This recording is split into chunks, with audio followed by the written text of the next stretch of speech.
Hello. The dog is already troubled. The dog is already troubled. He's under the desk. He's causing havoc. He's causing a lot of havoc. Let's give the dog a treat. I need you all to know that you're here for a momentous occasion.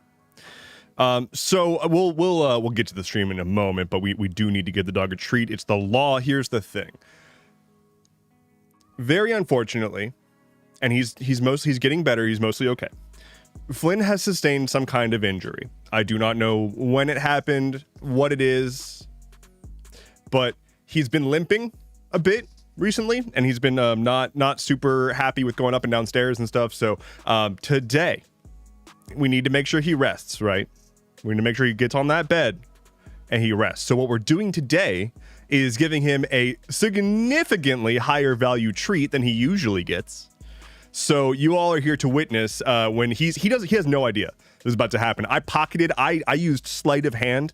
I got the Skyrim like sneak level, sleight of hand, pickpocket, whatever, level 100. I used sleight of hand to sneak a treat out from his usual treat place out here. So let's give the dog a treat.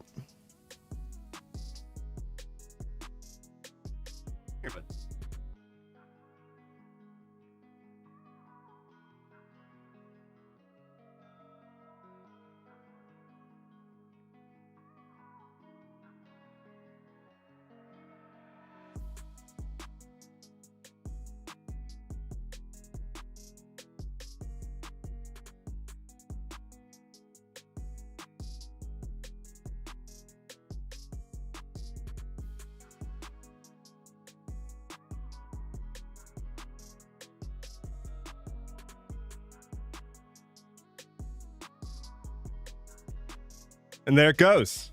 And there it goes. How is everyone? How are we doing on this here Wednesday? It's October 8th. Hell yeah.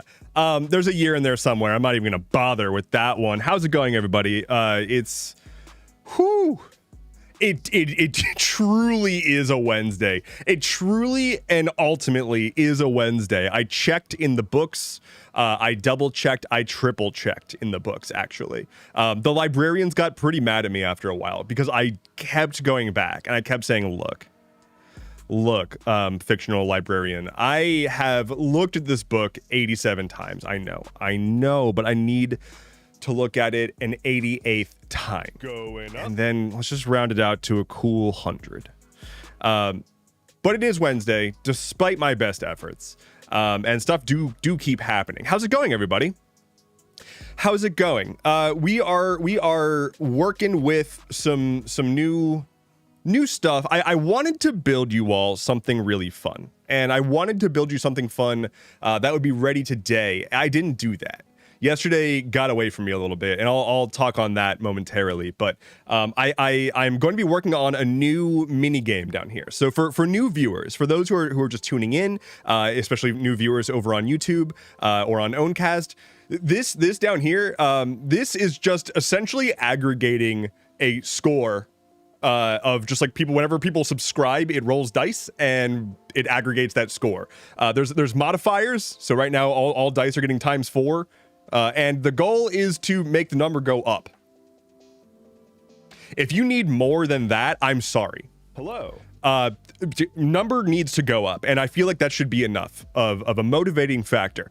However, I am working on a new mini game that I'm gonna have some fun with, and I wanted to have it ready for today, but I just didn't have the time. So we'll hopefully have a new one soon, and I'm really excited about the possibilities, the idea that I've got. I don't want to spoil it just yet.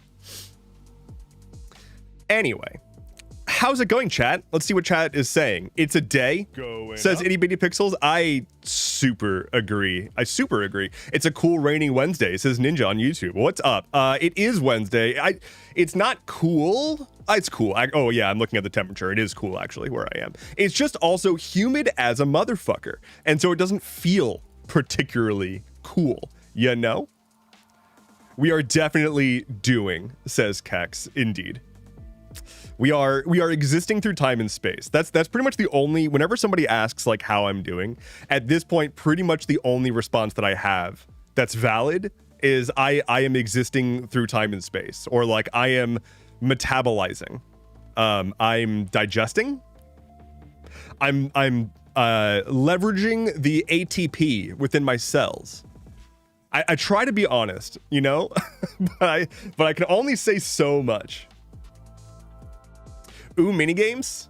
Yeah. So I love building games. It's just like what I've always done ever since I was a wee lad. Before I even knew how to do programming, I would like essentially be doing game design and game development in my head as though it were programming. And I know that I'm not unique in this because I had other friends who did similar things, but like essentially, you know, the probably deeply autistic thing of like coming up with an entire like reality rule set, building an entire game in your head that you could never explain to anyone else because it's not really for anyone else. It's just like for you, you know?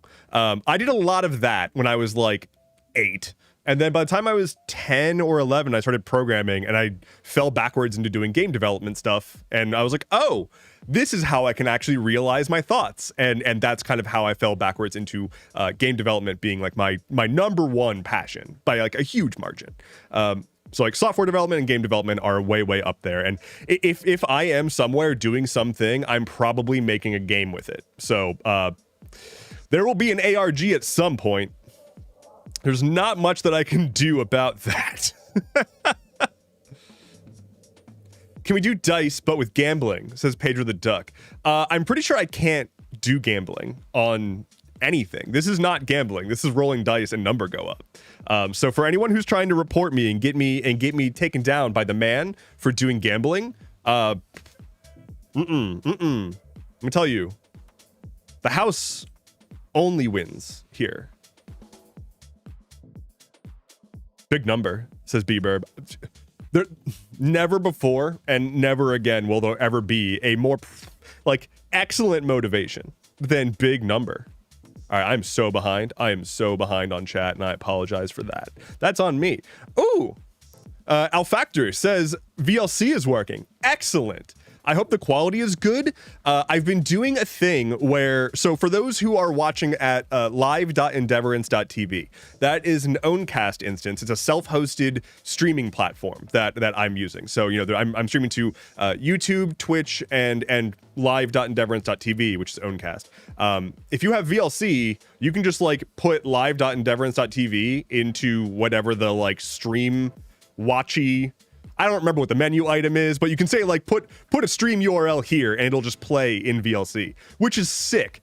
I bumped up the server power pretty significantly before going live, and hopefully it's all good and smooth. Ooh, ARG? Yeah, I nearly did a complete ARG a little while back. Here's the problem. I have 8,000 projects, and there are exactly 2 hours in the day, every day. And there's only one day each week, and there's only 4 weeks in a year. So, like, it's a matter of clearing a few things off my plate before I start something new. And I've actually been really, really good. I'm genuinely proud recently about how much I've not just immediately stopped what I was working on and said I was going to do and switched to a different project and did that instead. I've been actually pretty good recently about working on just the things that I'm working on and not committing to like 1,000 new projects. The sidebar is not performing the way that I want it to perform. I'm going to fix that real quick. Like, don't mind me. I'm just going to say words as I'm pulling up the code and fixing that real quick, which is gonna take, it's not gonna take very long. It's gonna take pretty short actually. Let's just do that, and then now I'm entertaining, and this is making sense. The words that I'm saying are real and normal and focused. So Don't worry about it. Everything's good. This is me being on complete autopilot. And I know it's a little spooky right now, but trust me, we'll just trust me on this one. We'll be okay together. And we're back. Okay. So that's fixed. That the sidebar was peeling off things too quickly. I tried to have it remove stuff as it was timing out, but it was timing stuff out too quickly. So I just fixed that up. Okay. Dev fixing a computer moment. Or sorry, Dev fixing a computer. Give me a moment. Me fixing a computer. Crashing out. Oh God. Yep. Look, me and computers have a long and storied relationship, and it's mostly not good. I tell you. Normalize being real and normal? Oh, hell yeah. Hell yeah.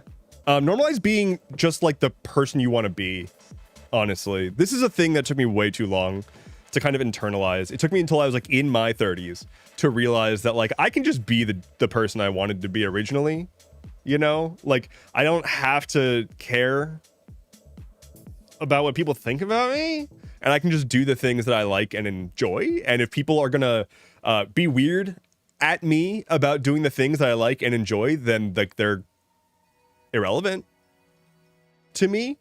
I think I eventually reached the point of like, wait, oh, I fully internalized not giving a shit.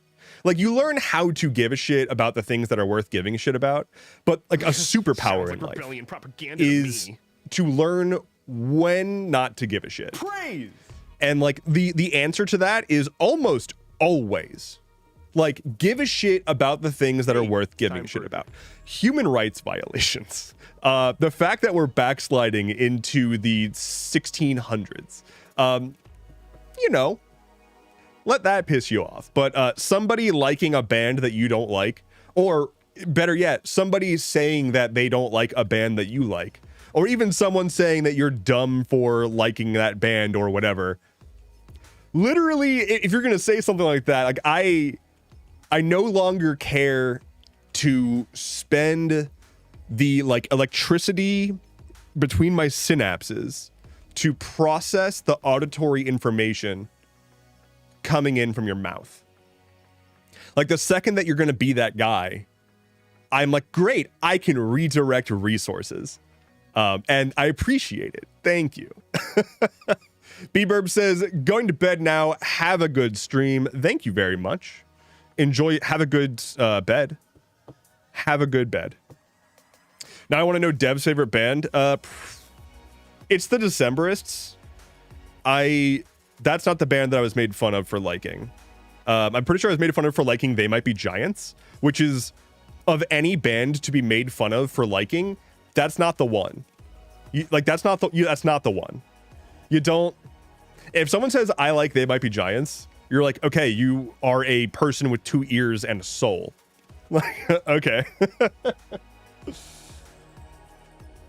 Granted, this was in middle school, I want to say, that I think I was made fun of for listening to that band. So it just stuck with me. Ninja and Wisteria on YouTube are like, what? yeah. They Might Be Giants so good, though. They Might Be Giants fucking rule. They're really, really, really good. Oh, God. I mean, make no mistake. I'm a basic bitch, right? I just grew up on an IV of Homestar Runner. And if you watched a lot of Homestar Runner, you also just liked They Might Be Giants. They were intrinsically linked. You couldn't get away. And so that's just, if you'll notice, that's just like half of my humor is just like Homestar humor, essentially. Sever your leg, please. It's the greatest day.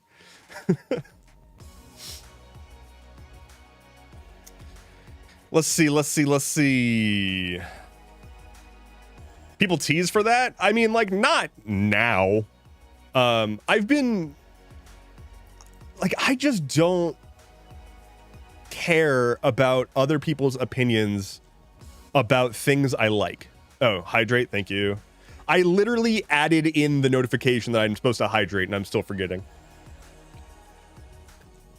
What was I saying?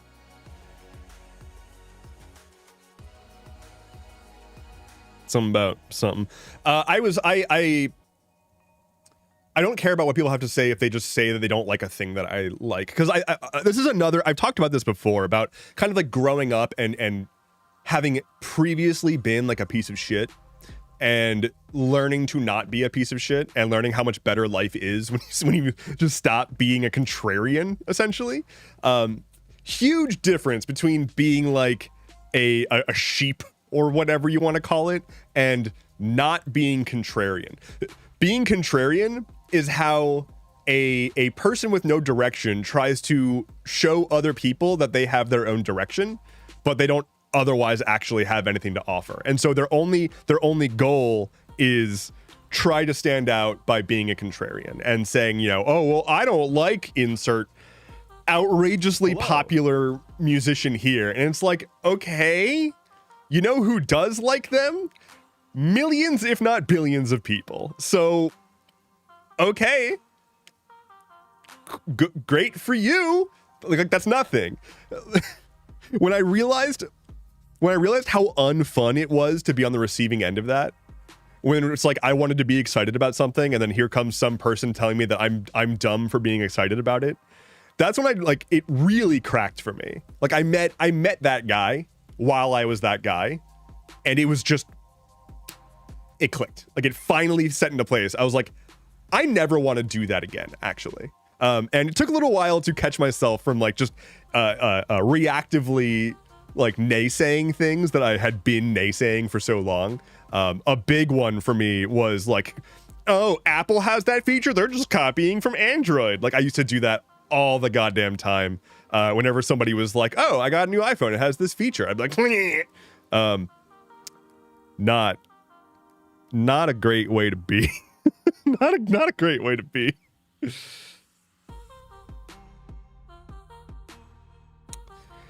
Let's see.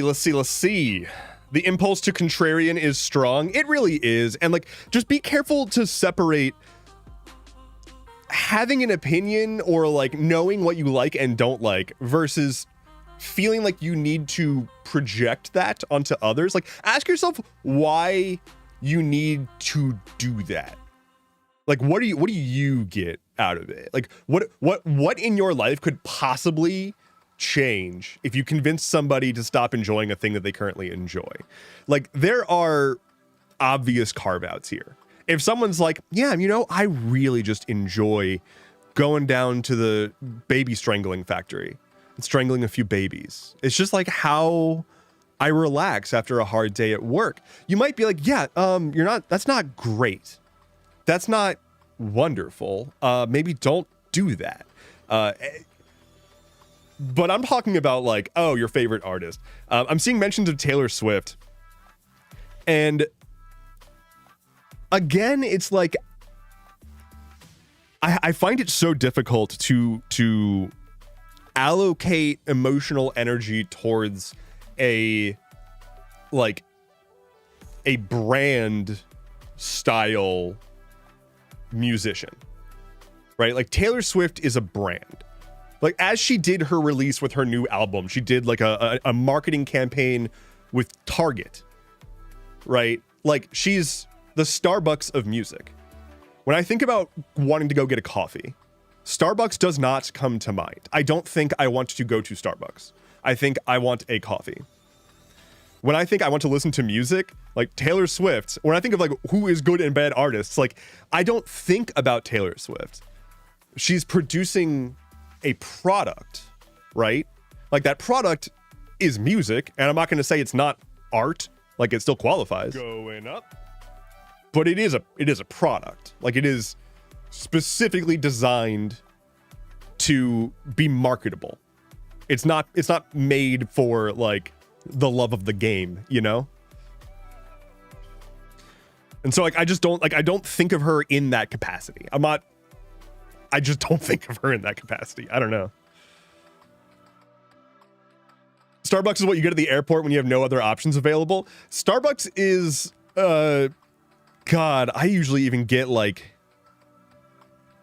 what Dunkin', I guess. I'll get Dunkin' before I get Starbucks at a airport, but also if I'm at an airport, I'm probably already accepting the fact that I'm going to just get whatever the cheapest and closest coffee is, and I'm going to drink about 80% of it and then go directly to the bathroom for the next hour. Ryer the Rose Kitty says, I love Dunkin'. This is perfect. Thank you for volunteering, Ryer. Why? That's not an accusation. I didn't mean it like that. No, that sounded bad. Why? I was just the other day talking to somebody about how I don't get it. I don't get the Dunkin' love. I've had their coffee. So first of all, context, I drink coffee black, not because I think it's cool, just because I stopped putting sugar and milk in my coffee a while back, and I like black coffee. That's literally it. Is it because of the cream and sugar? Like if I go to Dunkin' and I get cream and sugar, it is so much cream and so much sugar. I don't complain usually about cream. If someone puts cream and sugar in my coffee, as somebody who likes it black, I don't give a shit. I'll drink it. But it's like sugar first, everything else second. Is that it? Like I don't know why people are into it otherwise. And that's fine if you like sweet coffee. That's perfectly fine. That is a valid and wonderful thing that this world offers. Have always liked black coffee. Kind of person who likes you like super creamy and sugary coffee. Okay, that helps. That does help. I used to do a lot of cream and sugar in my coffee, and like I got Dunkin' back when I worked. I was an intern, and I would get their like biggest size coffee with like the most sugar to try to get myself through the day.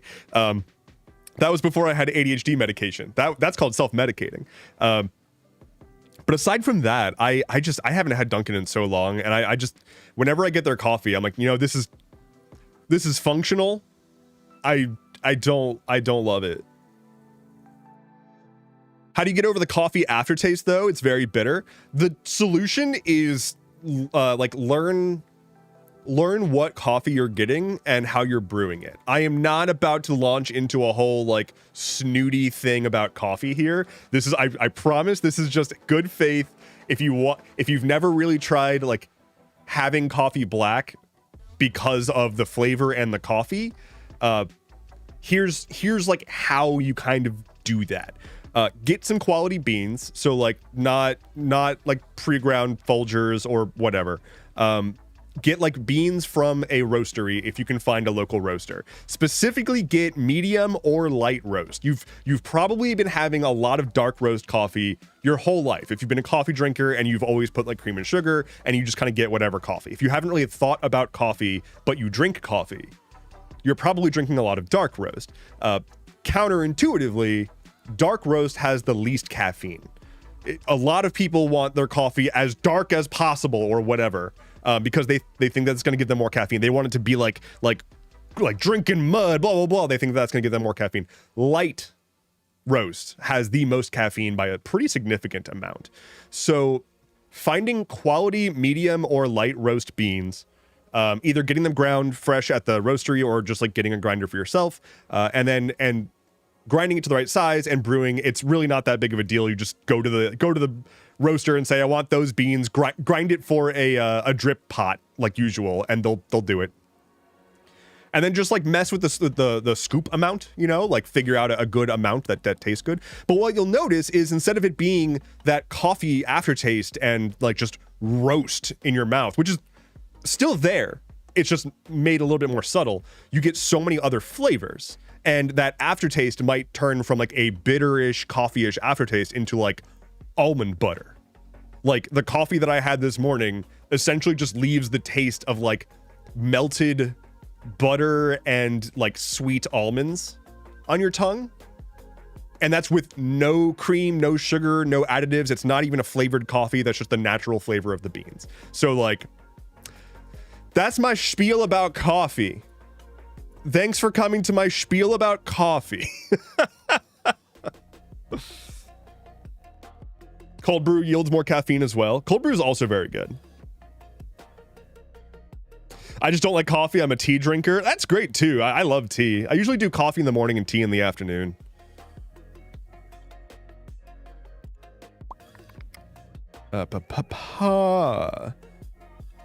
Black coffee for me means one of three things: ED, headache, or sleepless night. So names, we need to talk. I thought I've made it clear. I thought I've made it clear by now that whenever I see ED, it's too ambiguous. We need to stop this. We can't use ED to refer to executive dysfunction, eating disorders, and erectile dysfunction, because you're leaving it up to the viewer to interpret what you mean here. So I'm going to choose to interpret it the way I want to interpret it. I'm just going to leave it at that.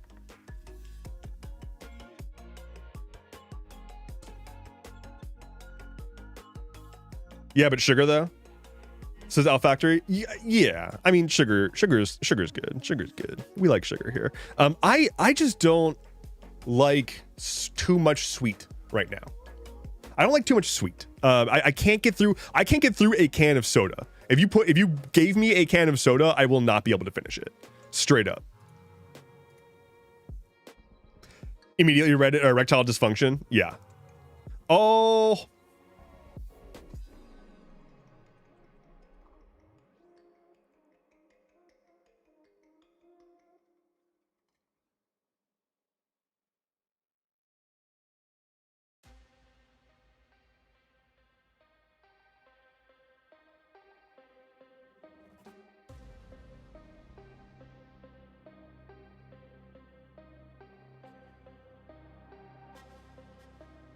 Praise.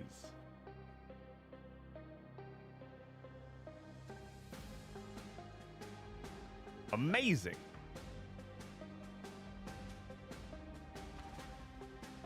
Is baby. Is a baby. Is a good boy. Going up. Oh. He's a good boy. I'm really sad that he's hurt. He hurt his paw. I don't know what happened. He just like started limping one day, but I think it's getting better. I think it's been less bad today. The thing is, it's hard to tell. He'll have moments where he's like limping along, like, you know, taking his time getting up the stairs, acting as if he's like, oh, rough, I'm buddy. So hurt. And then like a dog will bark and he's like, what? And just like goes running as if it's nothing. Kyle the Sheikah says, clearly you didn't give enough kisses. It's not true. That is objectively, I've got a ledger. I keep a record of every time I give this dog a kiss, and I have to get a new journal every 4 hours because I run out of paper. And that's a fact. And you couldn't prove against that in a court of law. Clearly Flynn is unloved. He's never been loved at a day. He's never gotten a treat, never gotten anything. I accidentally got a flu shot yesterday. I posted about this on social media. Go get your flu shot. I accidentally got mine. I went to the trials of the Costco. I went to run the gauntlet at the Cost company, and when I got to the front gates of the lands, there was a stand out front in which a doctor was yelling about free flu shots. I made eye contact with the doctor and then felt bad because everybody was walking by, and I was like, I guess I'll get a flu shot. I've been meaning to do it. I just haven't had a day that I've actually stopped for a second and been like, I should go take care of my health. So yep. Got that done. It was a lot less intense than I remember from the past few years. Like usually I get a little bit of like shoulder ache and maybe some like eepiness, but I really didn't have much. I got a little tiny bit of shoulder ache, but not a whole lot.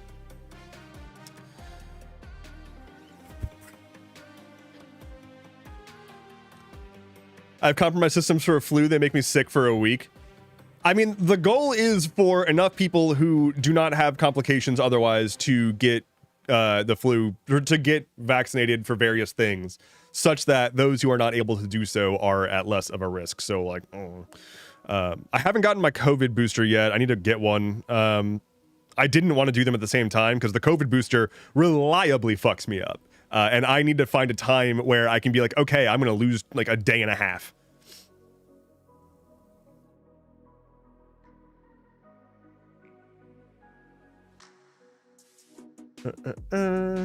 I accidentally got both the COVID and flu shot, so my sons would get his flu booster. Allergic to eggs, so the flu shot, my whole right side was hurting. COVID was meh. I didn't know this thing about flu shot and eggs. That's really unfortunate that you're allergic to eggs. I'm really sorry. Mostly because eggs are like 70% of my diet. Hello, it's me, Gaston. I'm roughly the size of a barge. Let me pull up a photo of me, Gaston, real quick, just, you know. Here's a picture of me, a whole photo gallery of me, actually. So this is me, back in high school, you know. This is a photo that my mother took right after I finished 9th grade. And we look back on this fondly. But as you can see, my body shape has changed a little bit. A small amount. But one day I'm going to return to my original form. Look at this motherfucker. Look at this motherfucker. Look at this guy. God damn. So. Egg bite? Something about an egg bite. I got, okay. Oh, this morning, this stream is brought to you by a microwave egg bowl from the Cost company. I got a microwave egg bowl, and I was looking forward to trying it out. It was bland. It wasn't bad. It was just didn't taste like much. So hopefully I don't die. Callahan says, when 6 dozen eggs was $50, I thought something was going to go horribly wrong when my body realizes I'm no longer feeding it eggs. Somehow survived. When I was in college, we got a Costco membership, and Costco sells eggs by the 5 dozen. So you can get 5 dozen eggs at a time at Costco, and that's one pack. So you can get multiple packs. We had a lot of eggs. We had a lot of eggs in college. 4 dudes eating essentially nothing but eggs. We got through it. We lived. Hello. We lived. Ikagara just followed. Welcome in. Hello, hello. Costco chicken bake is top tier food. I maintain that Costco pizza is really fucking good. It's not like, I wouldn't say that it's like it's like its own type of pizza. You've got New York style, you've got Italian, you've got Detroit, you've got Chicago, and you've got Costco style pizza. It's its own style of pizza, and it stands out on its own because it's mostly just cheese.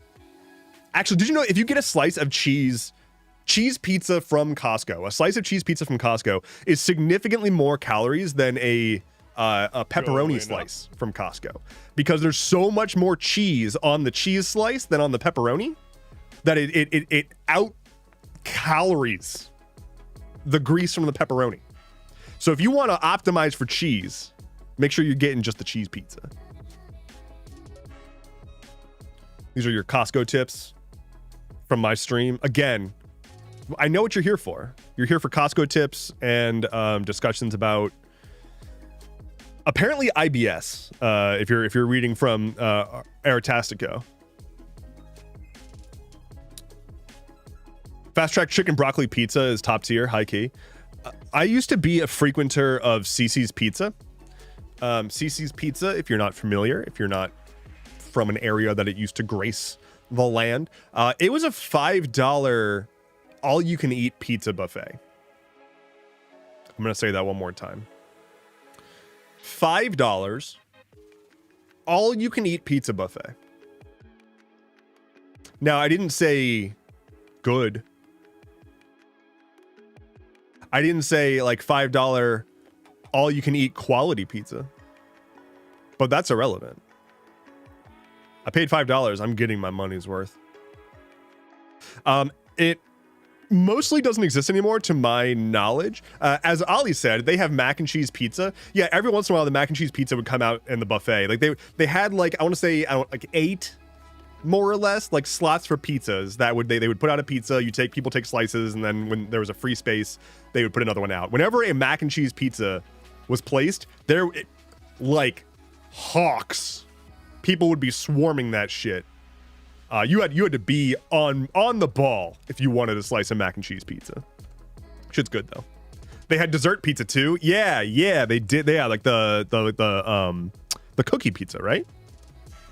What is a mac and cheese pizza? It's literally, I think it was a white pizza with like some cheese, but then like cooked macaroni and then just like cheese sauce on top.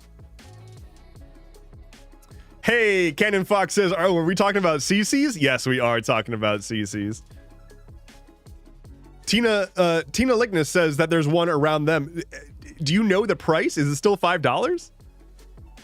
That is, if it's still $5, oh, there's no way it's still $5. 13? It's $13 now? God damn. 13 for the buffet. That's still a good price. Considering that like a burger costs $20 now. I'm so tired of things costing money. Stop that. Why are we charging money for stuff? It's 2025. We're over it. When's the last time that anyone needed to care about money at this point? Honestly, we're all hungry.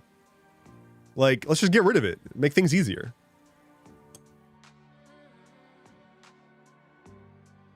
Free stuff now? Yeah. I demand free shit. I'm ready for a barter system, says Kyle.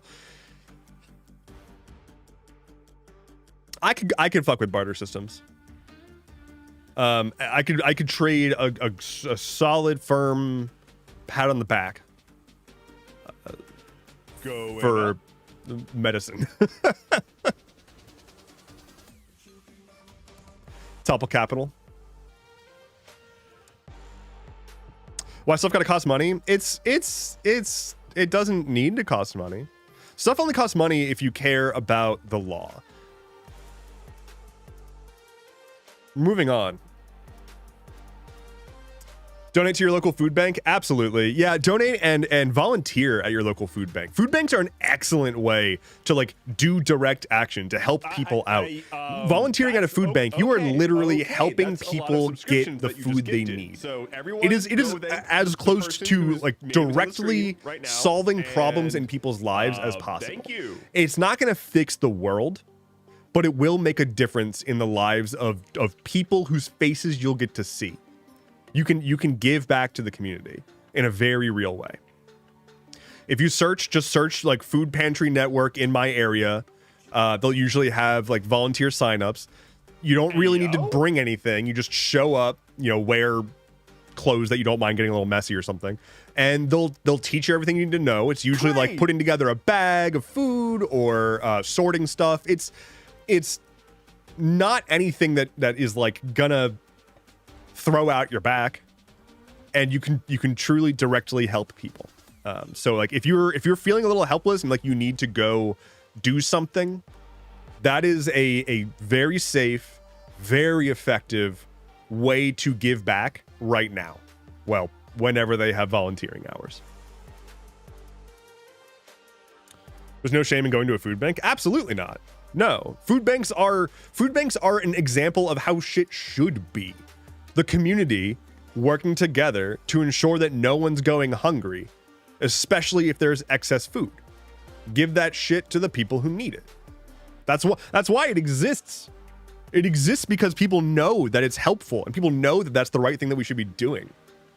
The people who I would be shocked to learn that there exist people who are like, food banks are bad. I'm sure they exist, but hello, Salmon the Fish. How's it going? How's it going? Travis Tiger. Well, what's up? What's up? What's up? I think there's scheduled protests in most places coming up on the 18th. I've seen murmurings about it. I have not really looked into them too specifically. Reminder, never, ever sign up for a protest. Just show up. If a protest has a sign-up sheet, don't sign your name. Don't do that. Don't do that. They're going to, at best, put you on a mailing list and spam you for donations for the rest of your life. And at worst, that list gets leaked to the current administration, who is actively trying to stamp out anyone associated with any protests. So never sign up for a protest. Ever.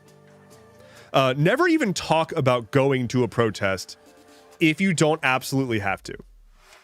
If you are planning to go to a protest and you're just some person, and you want to coordinate or talk about it or something, like, don't use comment sections, don't use public spaces, don't use something like Discord, don't use unencrypted chats, use something like Signal, or talk in person or over the phone. Don't leave a paper trail.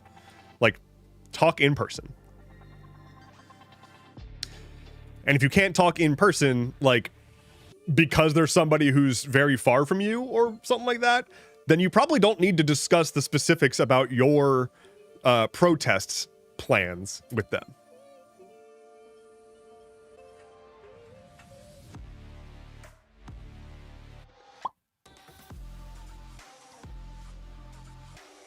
Make sure someone knows that you're going. Yeah, absolutely. I mean, like, have a contact, and ideally have a few contacts that you're going with. It makes me so mad that people don't have empathy. Literally, support systems that support people who just need help. Just think, if I was homeless, I would want XYZ help, and then support that help. I think there's an overrepresentation of heartless people on the internet right now. And I think a lot of them are, well, one, fake and over amplified. I'm not telling you that heartless people don't exist. I definitely feel recently as though there's not a reason for this level of heartlessness. There's not a reason aside from trying to keep people riled up for someone to go and publicly state how excited they are that, like, civil rights violations are occurring, and, like, everything is getting worse, and, like, hunger and poverty is like skyrocketing. Like, they're not getting anything from that. There's a lot of dumb people who are just saying dumb things. But there's so much bot activity right now. There's so much bot activity trying to spread doomerism, trying to just make it seem like everyone's completely heartless, trying to just like make it look like there's more support for what's happening than there actually is, because that convinces people to break down and give up. The more we look around and see, even if you think that you're immune from it, I am not either. I'm not saying this because I'm immune or better than anyone. It's affecting me too, and I'm saying this to reassure and remind myself. Because just ambiently seeing all of the comments from people, you know, passing comments about, you know, glee in the face of horrific shit. You have no proof that that's a real person. At all. Like, use the reactions and like judge people by what you actually experience in real life. Remember that you are not looking at verified human beings. They could be a bot. They could be a 13-year-old edgelord. They're almost definitely a 13-year-old edgelord. The ones who are like, oh, well, they should have just complied. Like, those are weird authoritarian 15-year-olds who are like 15-year-olds have bloodlust. And that's just that coming out. So, like, just remember, it's not, you can't take it one-to-one. I didn't think the robot overlords would be so gross. They're pretty fucking gross, I will say. Milos has got a dip. Have a good stream. Take care. Be well. Thanks for hanging out. Thanks for the reality check. I want to be clear that, like, yeah, there's obviously heartless people. There's obviously angry people. There's obviously a lot of really terrible shit going on. But when you see a comment that's so comically evil or apathetic, it's almost definitely going to fall into one of three categories. It is a bot trying to rile you up. It is a troll who's trying to rile you up. Or it's a 13-year-old who's trying to rile you up. Don't let them rile you up. Like, just like block or move on, downvote. Don't comment on it. Don't give them anything. Just ignore it and move forward, because it's like so useless to engage. You're not, if someone's going to come out swinging, let's say, like, the raid in Chicago recently. If someone's going to come out swinging saying that, like, the people who lived in that building got what they deserved for some reason, or like they somehow blamed Chicago for it, they are not going to be, even if they are a normal person saying that out of complete misguidance and not because they're just trying to start shit, if they come out swinging laughing at those people, there's nothing to do. You're not going to convince them. They're either a bot, an idiot, or a child. And like, none of those are worth trying to convince them of anything over the internet. They are most likely a bot. So just replying to them is going to just give that bot more feedback loop and show it that this is a winning strategy for causing discourse. So just be careful. Ignoring it stops it from being seen too, which is good. Yeah, like, it's important to make sure it just gets snuffed out. I'm seeing so much of this. Threads is so bad with this right now. Threads is so fucking bad with this. I sort of like keep an eye on Threads just to keep an eye on pulses of conversations across the internet. Threads is currently just like a monumental torrent of people posting unfounded claims with no sources, and then a bunch of people reacting to that. Like, because Threads is so hostile towards linking off the platform, if you post a link, your post gets like obliterated by the algorithm. It just does not get shown to anyone because they don't want people leaving the app. And so because they obliterate posts with links, people just post images that say something and a thing that looks like a headline and the word breaking with no sourcing, no anything. And then everyone starts like reposting that, being like, I can't believe this. It's like, yeah, you can't believe it because it's not real. Like, they'll report on, so-and-so said something. And it's like, did they? No one's going to take the time to validate that they did or did not say this thing. So all you're really doing is like what they do is provide content that reinforces pre-existing beliefs so that people are like, see, look, here's proof the people that I don't like are bad. And they repost it. And it's just engagement bait. It's engagement bait in the opposite direction. I forget that Threads exists all the time.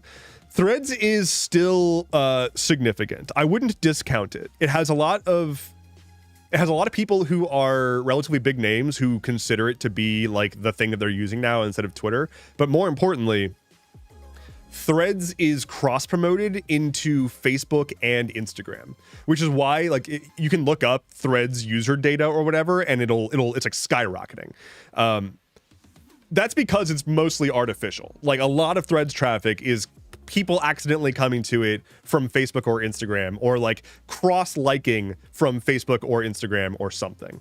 I don't recommend using Threads. I am not endorsing Threads. I don't recommend it. It's not very good. But that's what I've been seeing. It's just like so much rampant, like, can you all believe this? I've put zero effort into fact checking this and there's no source linked. But can you believe this?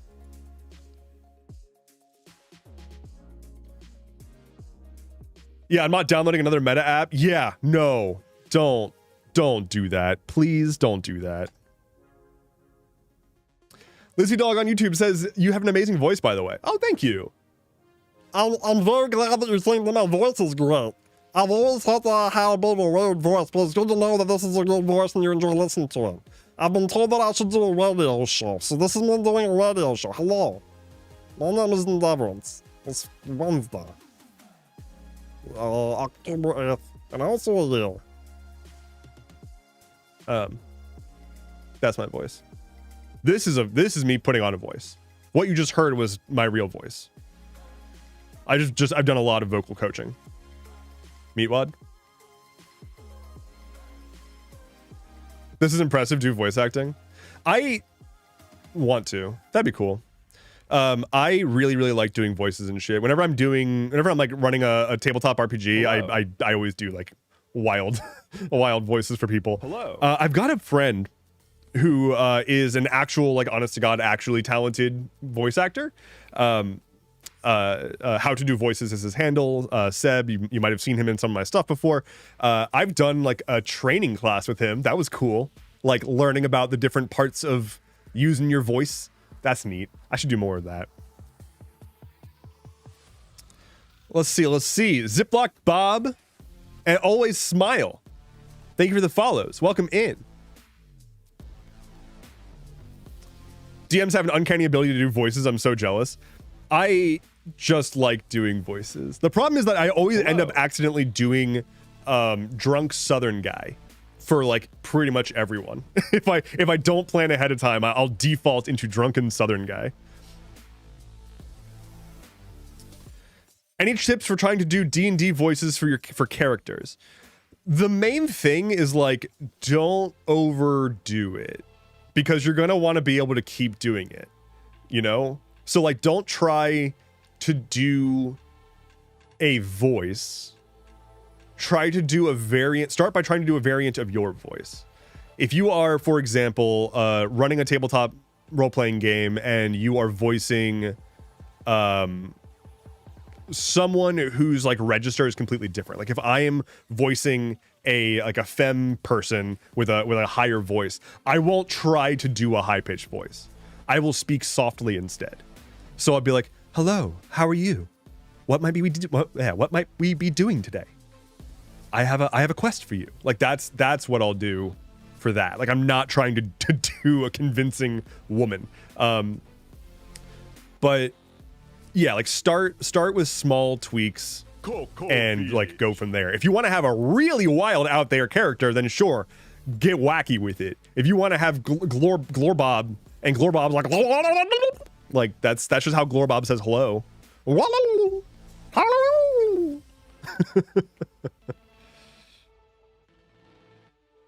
Don't exaggerate, just speak. The fun part, here's the thing, here's a free tip. And I'm sorry, Seb, I'm going to reveal your secrets from your masterclass. Free tip.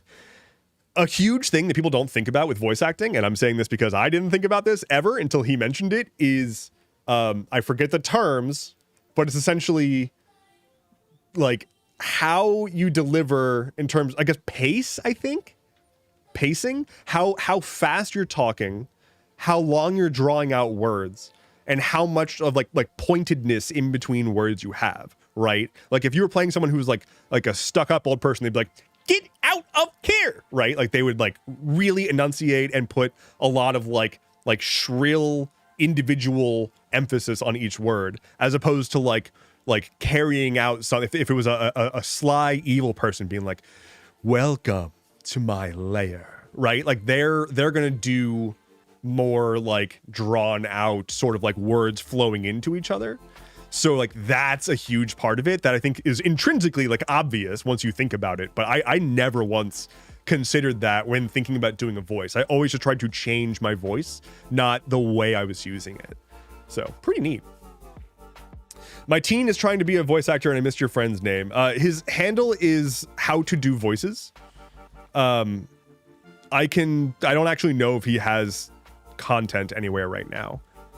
He used to do content creation about voice acting stuff. I can see if he's got anything, but he's currently doing a lot of like books, audiobook recording.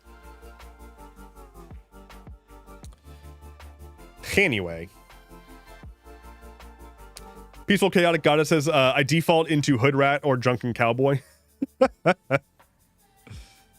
Counterpoint, Skeletor. Point taken. Thank you, Mark. Pacing is key for speaking in general. It's why everyone sounds so monotone when singing things like happy birthday or reciting the pledge in schools, because they're trying to match the pacing of those around them. Yeah, we're all focused on trying to like be all one together. Goblin says, I have funny accents and not much else. That's the thing. My huge weak spot is accents. I can't do accents for shit. I straight up cannot do accents. I can do voices, and I can do like, I can like invent an accent and try to stick with it, but I cannot impersonate an accent. If you said do a British accent, I can't. I always wish I could do a Scottish accent because it'd be hilarious if I could just bust that out with a red beard. But it's Cozy Rose who says, question, have you been on Palia recently? I actually haven't. I really want to play more Palia, but I've not really had a good setup to play it recently. And that's due to like having recently changed my entire office setup. You can't quite see it, but the computer I used to use for streaming is like off screen that way. And my idea is I want to get it set up as like a secondary gaming machine so I can just run the game on that and run that into this machine and stream that. But yeah, haven't really played Palia recently. Palia has animals now? Fuck yeah. Yeah, it's got the animal husbandry stuff, right? You can grow your own animes. That's excellent.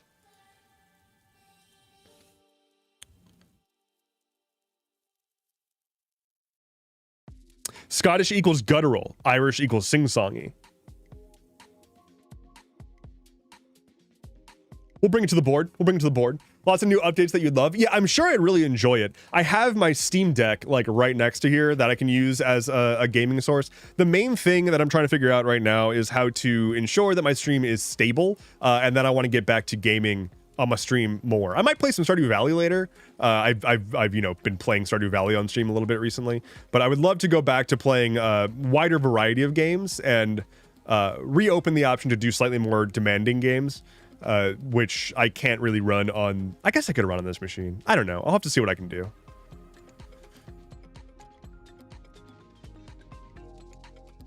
I would love to see Hades. Here's the thing about that. So I used to do. I did stream Hades in the past. There are Hades VODs of me streaming back over on my VODs channel. I really want to play Hades 2. I don't want to play Hades 2 on stream. Not yet, because I one of the earliest things I learned when I started doing streaming was that there's going to be games that are stream games, and then there's going to be games that are non-stream games. Like I need to be able to save stuff for me. I love Hades so goddamn much. I have not yet started Hades 2. It's I'm going to be getting to it when I can. But that's the kind of thing where it's like I want to be able to sit on my couch and enjoy it, you know? I don't want to have to worry about being on. But that said, usually those games, once I complete them, will turn into a stream game if I'm still wanting to play it. Modded Stardew? No, I should do that. I should use mods in my Stardew run. It's just like vanilla random Stardew. Mostly I haven't played Stardew Valley since like 1.3 or 1.4. So I don't know what's new. I'm running into all this new shit. Mods would make it so much more overwhelming because I just don't even know what is new and what's in the game. I'm just like, oh, this is a thing now. Okay, sure. Elpis says, I still have yet to do Expedition 33. I need to finish that game. Oh my god, I need to finish that game. I started playing it. I got past like the very beginning and then got distracted.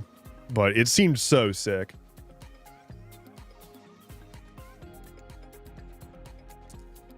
Hey Dev, do you plan on checking out the new Pokemon game or nah? Probably nah. I didn't know there was a new Pokemon game. So probably nah. If I play Pokemon, it's probably going to be replaying an old VOD, or an old, not VOD, ROM, or a ROM hack or something. Darren Korb is a great composer. He's fucking amazing. He's so good. Hello. Grainin, thank you for the follow. Welcome in.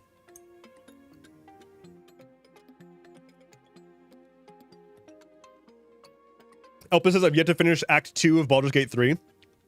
I am always surprised when I learn about what people did in Baldur's Gate 3. A lot of people seem to have gotten stuck in Baldur's Gate 3 around Act 3, or found that Act 3 was like too overwhelming. However you experienced it, that is how you experienced it. I'm not here to tell you that you're wrong. I did not have that experience with Act 3. I found Act 3 to be the best part of the game.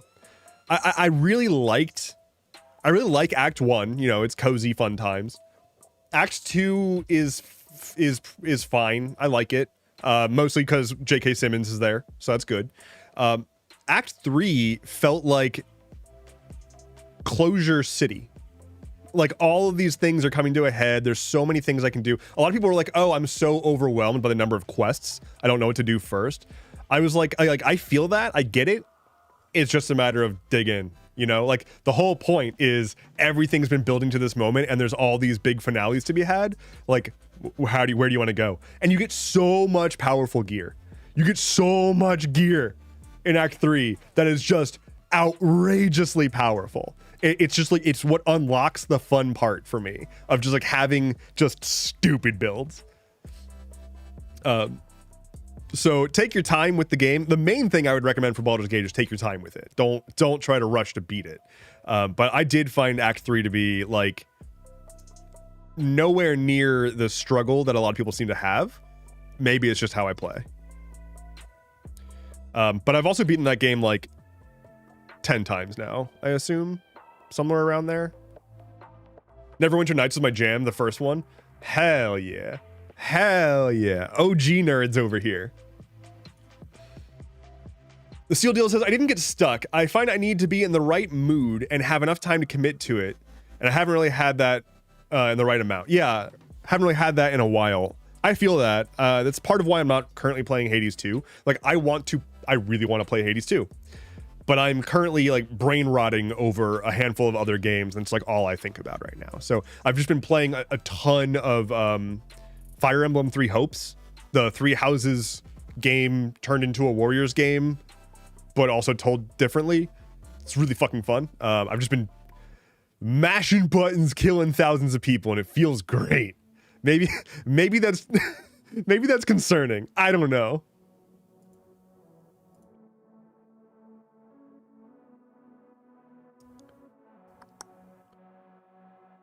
It has about 75% of the quests in it. Is that an exaggeration, or is that like actually real? Because that'd be cool. That's a lot, though.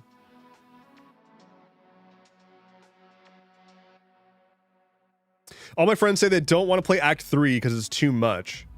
But that's the point that you get to finish the quest for your companions. Yeah, I just like doing, I don't know, I like doing the quests. I like questing. You also get to you also get to see a lot of people again. Like, a lot of characters that are really fun come back. Shroomy asks, can devs see YouTube chat? No.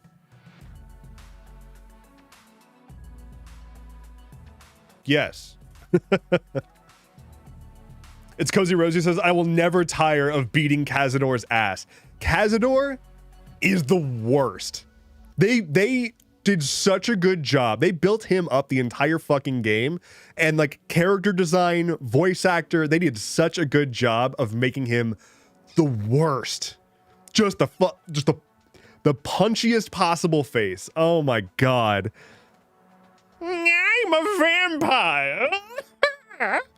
I'm evil. Dexter says we're invisible. I am much like Horde Prime. I see all and I know all. I'm also rewatching She-Ra right now.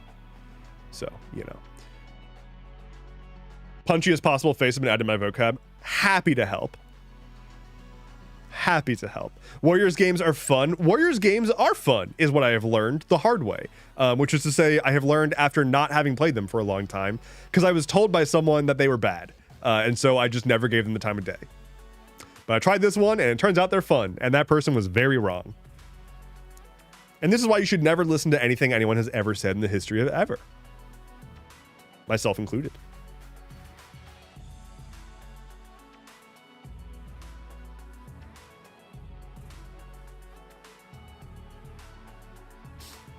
Kazor can get fucked. His death is so good. I'm just glad that you can also you can do a lot of mean things to him, which I appreciate. Shira reference in the Big 2-5.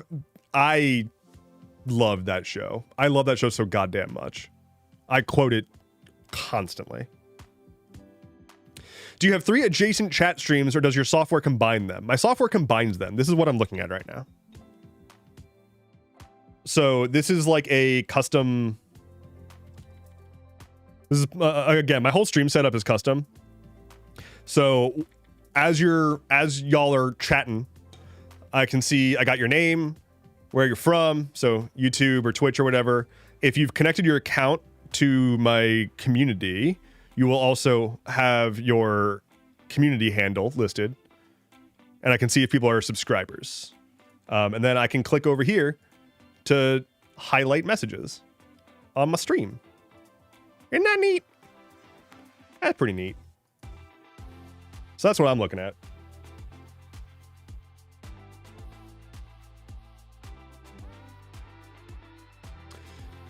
YouTube talks a lot.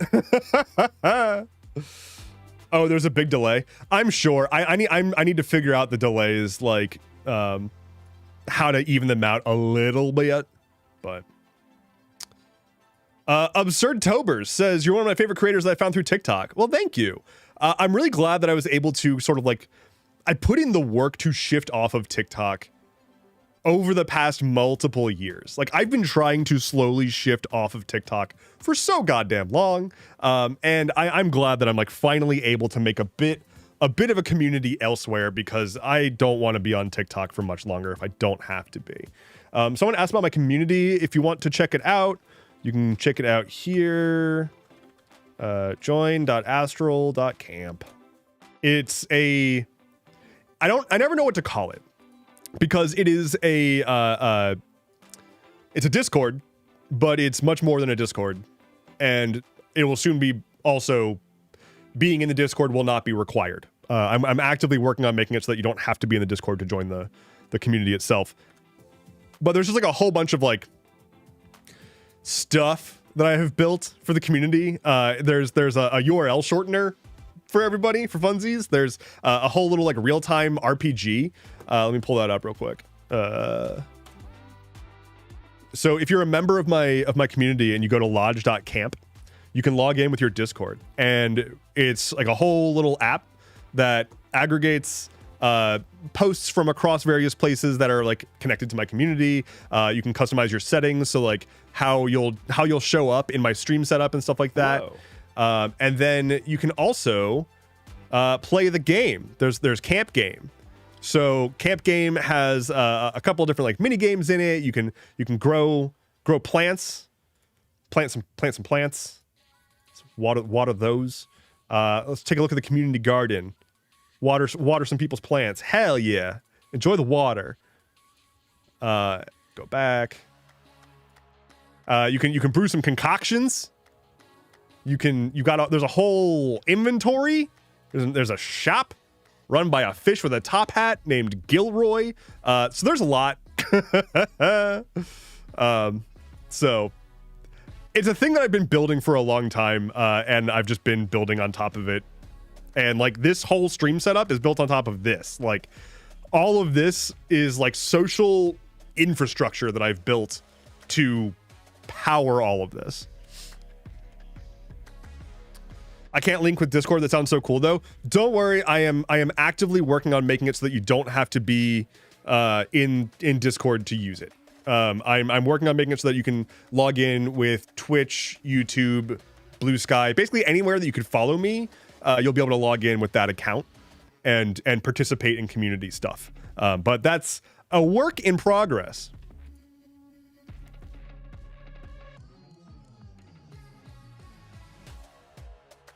I do web app security assessment for a living. Do you have a vuln disclosure process if I happen to find anything?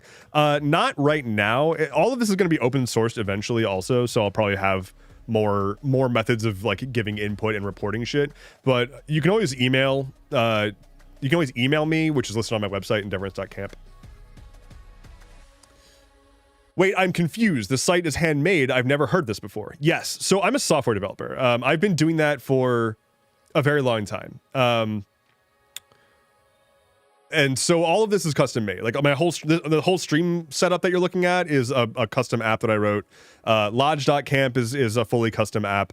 The chat that I showed earlier, this is custom. It's just like what I do is build things. I actually got somebody recently asking me if I could share this so that they could use it as well, or if they could like buy it from me. The answer is like, there's no reasonable way for me to share this right now. I'm working on making it open source to some degree. Like some version of all this shit will be like, you know, made available to folks to see how it works. But as of right now, it's just like two work in progress. I've been building it this whole time, like production grade. So like people can connect their accounts. If you have a Twitch account, for example, and you're in my Discord community, you can log into the Lodge, the custom app. You can connect your Twitch account, and whenever you go live on Twitch, it'll automatically alert in the community for you. So like it'll do that. It'll cross post Mastodon posts, stuff like that. So the goal is to try to unify all the places that I'm at and give folks like a place to have a bit of a community online, regardless of where you're coming from. Whether or not that's going to work in the long run, who knows? But it's been fun so far. I came back to work recently. Your stream is so soothing after a day of interacting with people. I'm glad to hear that. Let's put on jangly vibes.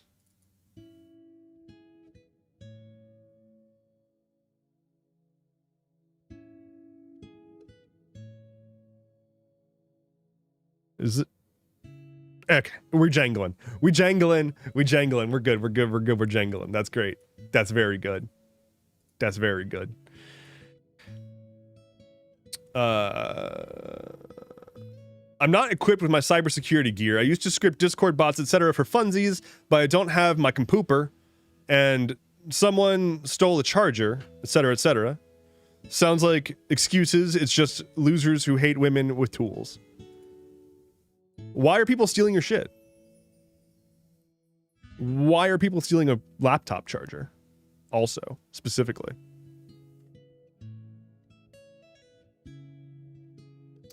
Late night campfire under the stars vibe. Love. Oh, hell yeah. Well, so like my community is called the Astral Campgrounds, which is, it's all about space, stars, campfire stuff. So, you know how it goes. You know how it goes. I want to play some Stardew Valley. How do y'all feel about that?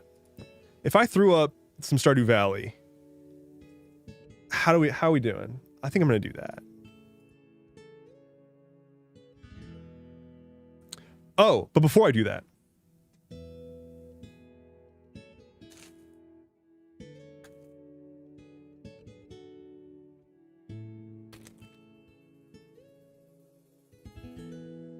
hello.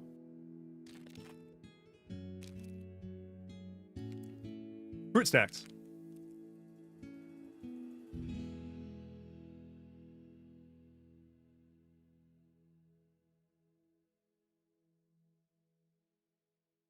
Hey, it's time for a drink.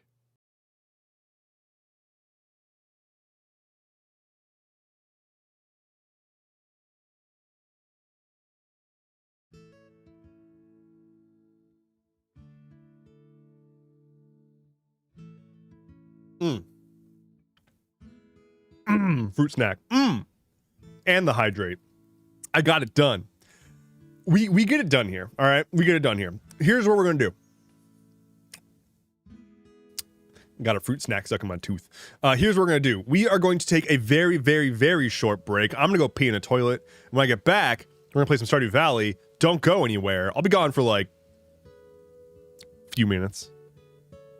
I'll put the dog cam on for you. If you could just keep an eye on the dog for me, I'd appreciate that. I will be right back. Do not touch that dial. I will cry.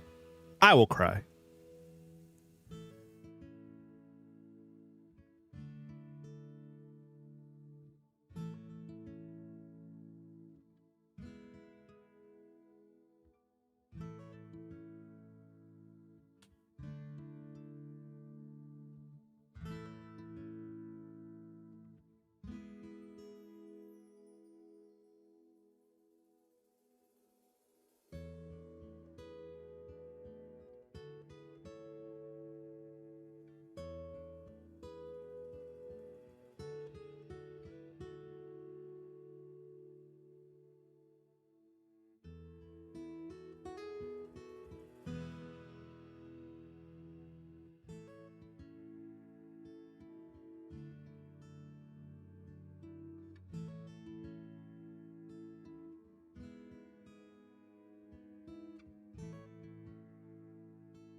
I'm back. But you wouldn't have known it because we're still on the BRB screen. What's up? How's it going? I'm back. Did you leave? If you left, you're the worst. I'm sad. And you did this to me. And how could you? If you didn't leave, you're the best. And hello. And what's up? And how you doing? I hope you're doing great. Hope you're doing real great. Let's play. Let's play a fun game called I Wanted Another Snack. And I have mini Belgian waffles.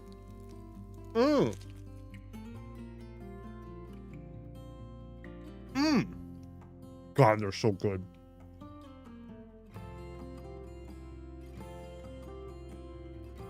Very, very, very good. Hello, the Splatfest girl. Which team did you choose? And are you a squid now or a kid now?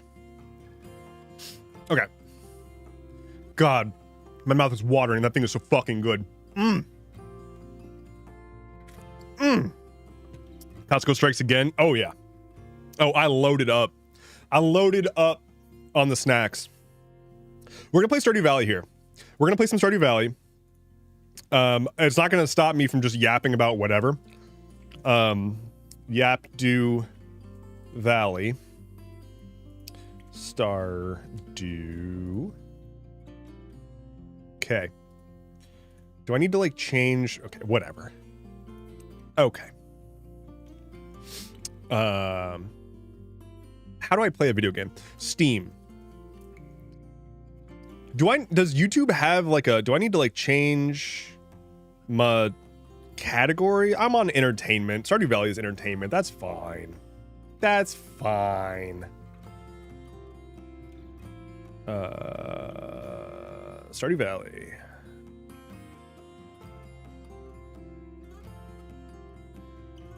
Question. What's the difference between an American waffle and a Belgian waffle? Is this the setup of a joke?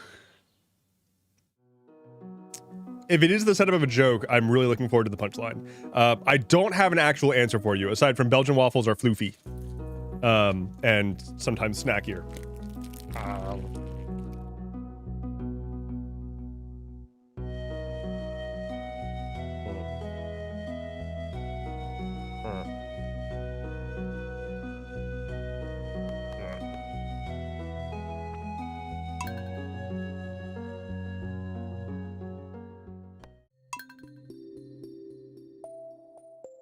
Now I know that your background is mirrored in your videos. Oh yeah. Yeah. Every video you've ever seen of me, the background is mirrored.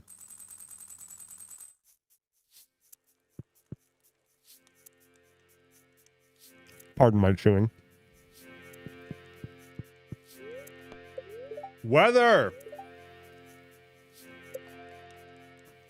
Beautiful day.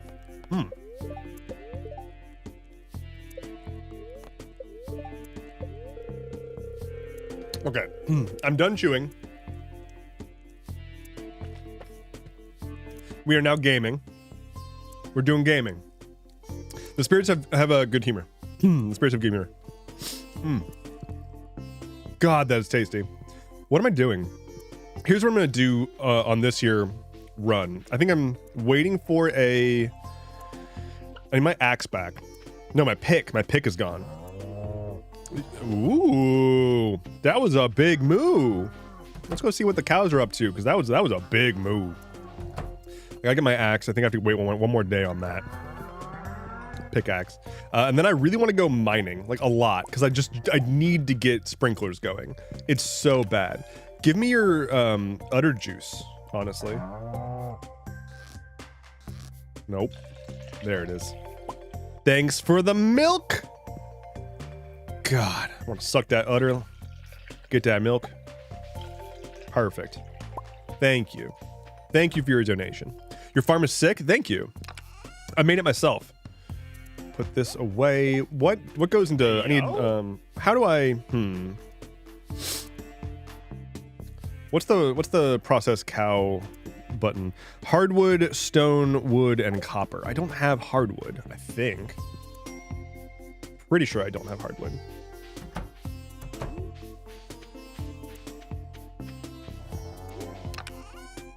I have 2 hard wood. I'm gonna tell you about the status of my wood. Is 2 right now. I love the tunes in this game. Oh my god.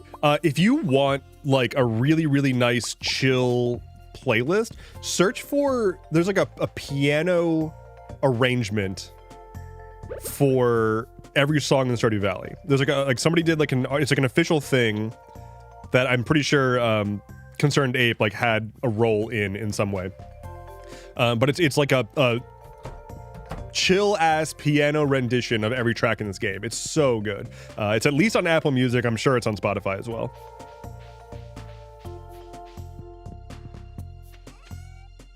I hear you can get something to settle that down at the hospital. Oh, like talk to your doctor because of the penis? Yeah. Talk to your doctor about your penis. As a reminder, just in general. Hey, doc. You gotta go to the cock doc every once in a while, you know? It's important. God, imagine being a urologist. I assume that urologists refer to each other as cock docs, right? Like, they have to. They have to. Astral Camp is kind of cute, not gonna lie. It's very cute. I appreciate that. I put a lot of effort into cute. If it lasts longer than 4 hours, you call your doctor and get a high five. It's pretty good. I think I've told this story before. When I got my vasectomy, and I was like doing the what's it called? Consultation. The urologist, my cock doc, was taking the call. It was a video conference, and he took the call from his elementary school child's career day. So he was attending his elementary school child's school, and was like, no, it's cool. I've got like this room is empty. I'm just like, you know, no one else is here. I'm just taking calls in here, in between, you know, while I'm waiting for whatever. So he's talking to me about my penis, and is drawing a diagram, explaining the procedure, like showing the male reproductive system and how it all works and whatnot. And behind him is one of those like ABC's wallpapers, like the banner wallpapers that has like all the different animals for each letter, and like a gold star board, and like homework due tomorrow, like ask your family, you know, where they grew up. And he's like, anyway, so this is your penis, and this is what I'm going to cut with a knife. Anyway, get a vasectomy.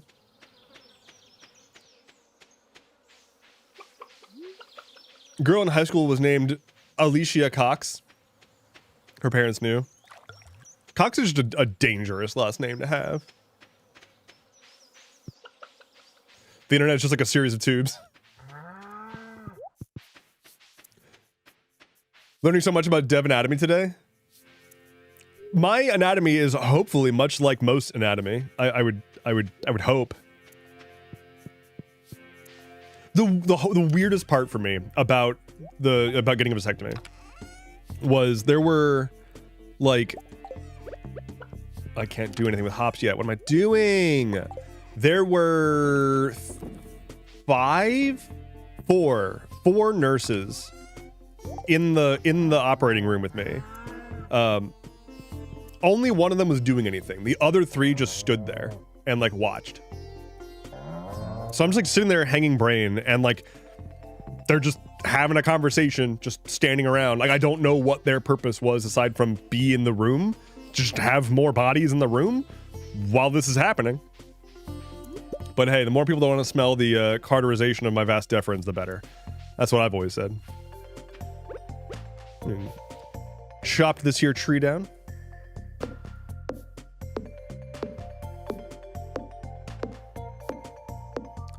At least they warned you? Wait, who warned me of what? Or who warned who of where? I was gonna ask for one during another procedure, 2 procedures, one with anesthesia, but didn't get around to it. My arrangement with my SO includes multiple BCs, so it's all good. Multiple birth controls. Got it. Hi, Lewis. Wow, Lewis, you're just not going to say anything in response? What a dick. What an asshole. What is wrong with you, my guy? She said hi to you, and you did nothing.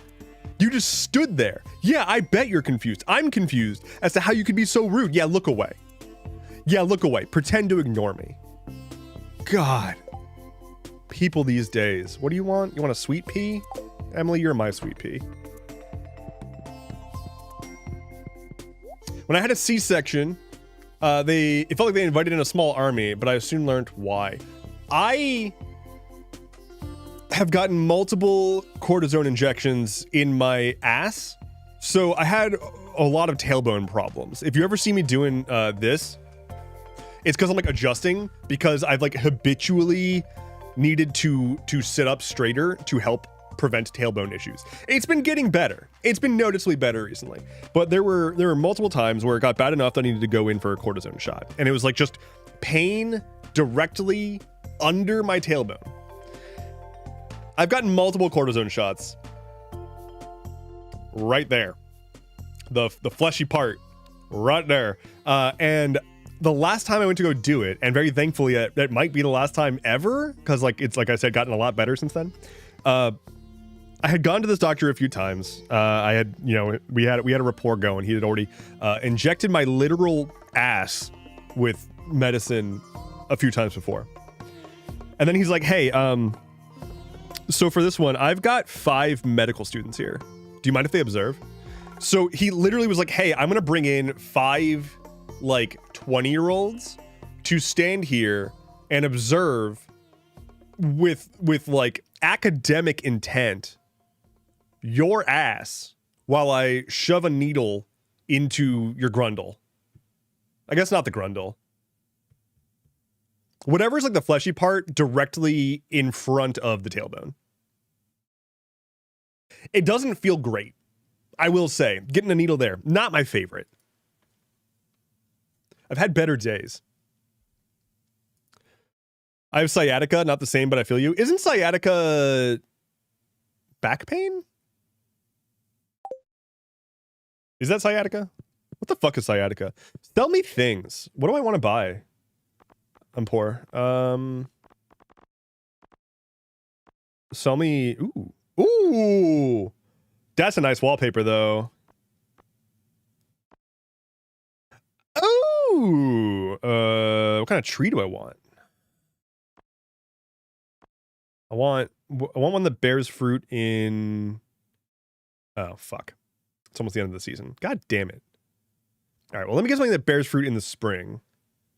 Cherry. That's new, right? Is that new? Tuning out for 5 while we finish needle talk. Oh, we're done. Yeah, we're good. Don't worry.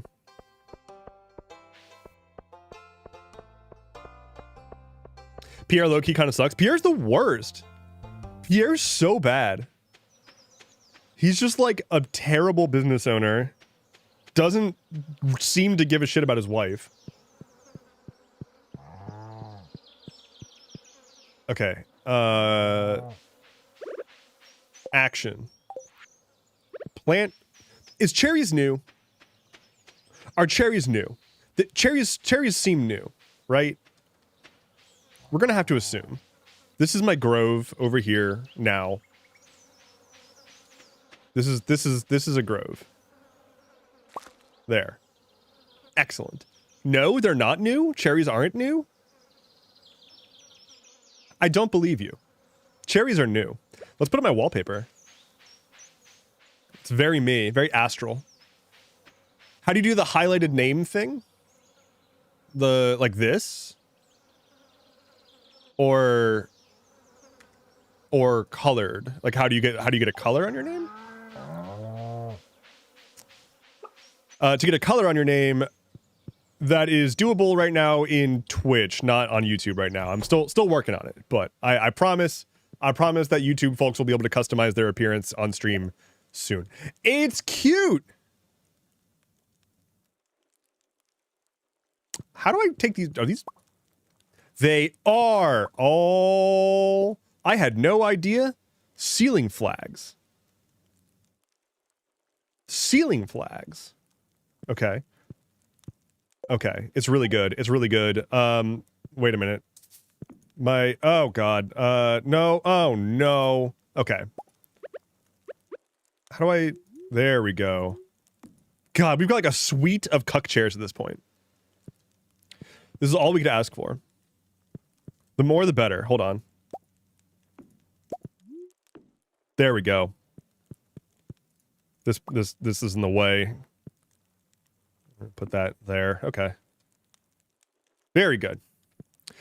That feel when you hit render on your thing before you were ready and the program crashes and you try to stop it. Oh yeah, that's a real deal. That is so fucking real. I need a chest. Here, these are... Oh no, here's a chest. Perfect. I want a furniture chest. Nope. Okay. Okay. I'm going to spend the rest of my energy cutting down trees. And by that I mean replacing this fucked up fence. Like, it's so bad. Give me my wood. Make fence. Oh, no, I have fence. I've got fencing. Hold on. Calm down, everyone. Chill. There we go. Wood fence. Efficiency. I'm a very efficient... I'm watching this shit fall apart in real time. I need a better axe. I need hardwood. I need to tech up quite a bit. My farm is falling apart. I'm never going to be able to get insurance at this point. I'm watching it degrade in real time, and it's just sad.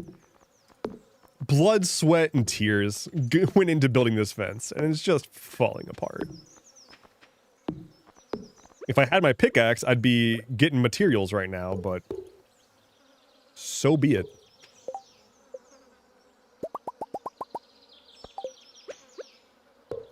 No! Why would I want to put... Oh my god.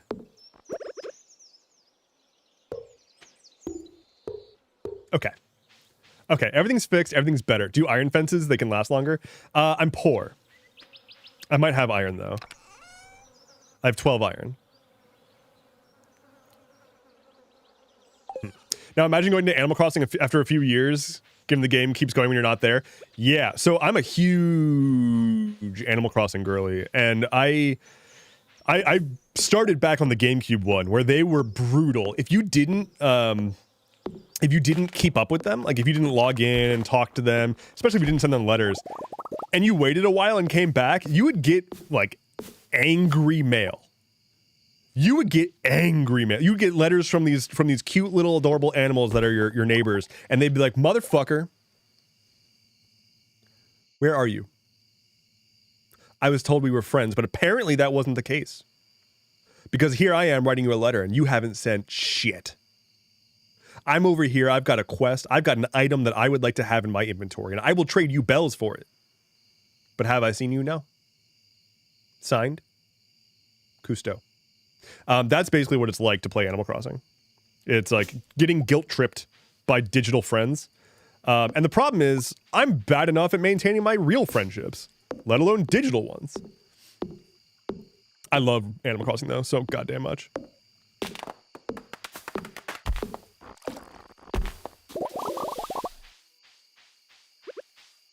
I want my pickaxe.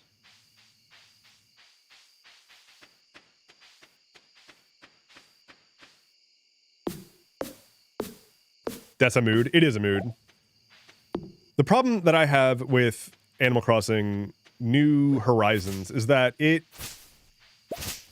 was fine.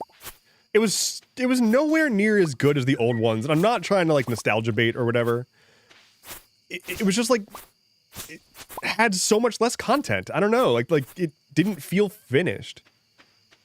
And also it just suffered from so many Nintendoisms. Like if you played Animal Crossing New Horizons, and you've like ever tried to mass craft something, you've felt pain.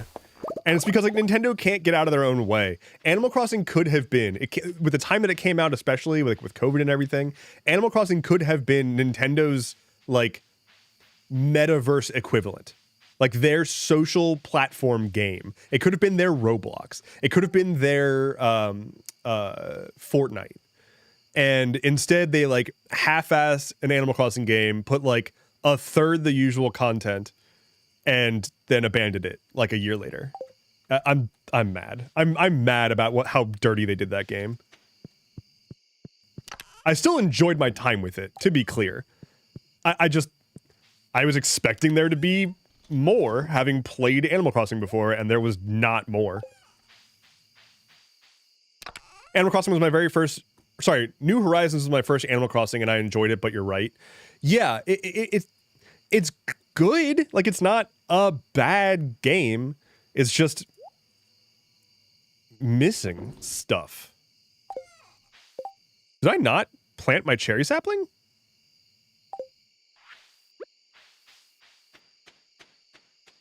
Did I plant a different tree when I thought that I planted my cherry sapling? What happened?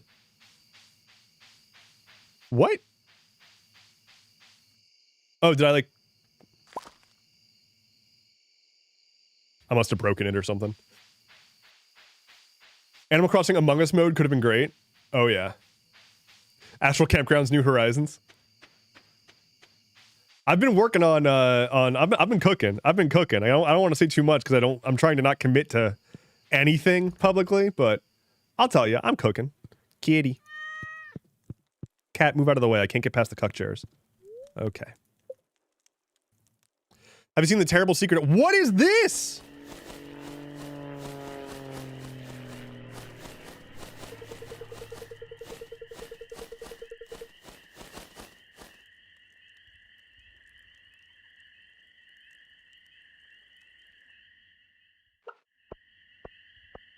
This is what I'm talking about. This is new content to me. What the fuck is a mystery box? That guy had a plane. Propaganda bombing. Shake trees and dig up worm spots. Okay. Is there like a tutorial? Like, is there gonna be like a weather report? It's raining presents. Storm is approaching. Oh shit.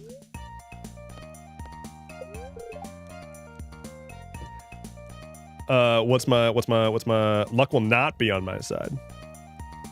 Astral Moon Harvest Grounds. I also love Harvest Moon is the thing. Someone hasn't played the new update yet. Yeah, I haven't played since like 1.3 or 1.4, I think. Al Factory says, I just commit to things publicly and then flake. Yep. Yeah.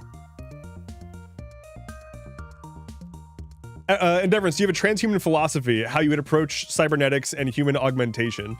I don't. I would approach it by way of that's not a thing that I think is inevitable.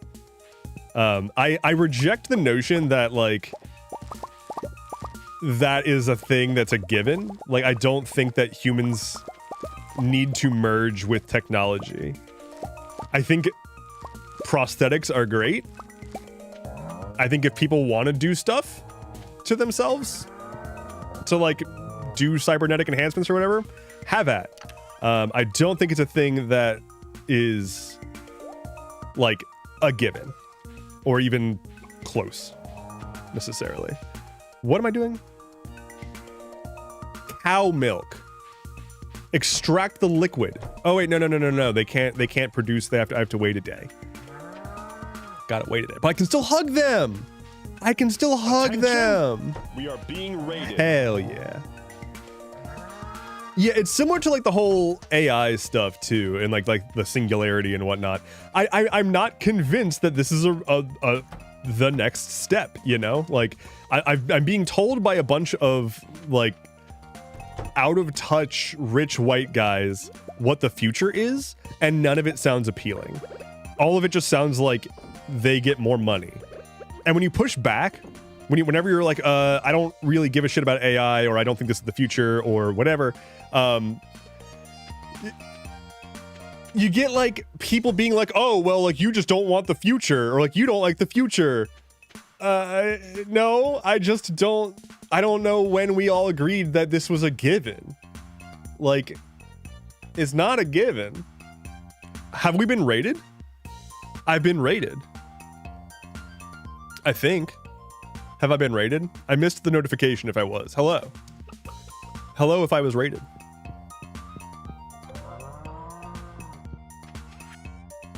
Welcome, raiders. The AI they want us to use Is AI the way they want us? Yeah, the way they want to use it even sustainable? Like, no, not really. It requires more resources than we actually really have, and essentially right now they're just like trying to build faster than they can have to make good on returns on investment. Like, as long as they never stop spending money, they'll never have to make good on the money they've spent. And by then, they'll be able to, I don't know, fuck off to one of their many bunkers that they're building. I do like the future, but it's just not that cool, and there's consequences to tech. It's just not even, like, the things that have been proposed recently. It's been so long since the people in Silicon Valley have actually done something that has, like, made life better. That used to be the goal. It used to be about making tools, making things that feel like magic because they're so helpful and they fit in so well and they're like human-centric and they just augment what it's like to live. And now it's fucking, hey guys, we made AI-powered TikTok, an infinite feed of random bullshit videos that mean nothing. What is that? Like, what are we supposed to do with that? Why? Like, some people might find that somewhat entertaining for a little bit. But, like, the people who get upset when you say like, this is a fucking stupid thing to enjoy, and they're like, well, I like it, or like, you know, some people might like it, or like, it's ableist to say that, you know, people shouldn't have access to this stuff. Like, fuck you. No. There's no divine right to have access to a website that can generate video clips of cute dogs making breakfast together or something. Like, you are not divinely owed that. That is not a human right that you have, that you must have access to the ability to generate an AI image based on someone's likeness or whatever. Like, no. That wasn't a thing before, and you're gonna be perfectly fine without it after.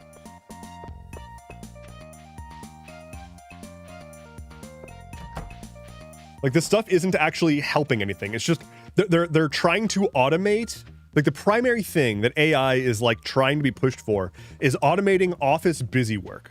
They're trying to automate away the dumbest parts of office culture without actually getting rid of the dumb parts of office culture. They want to automate the things that no one wants to deal with, but that includes not wanting to deal with it. So it's like, oh, okay, you use AI to write a report that a person's going to use AI to interpret because no one cared in the first place. Like, that's not practical. Give me my stuff. Thank you.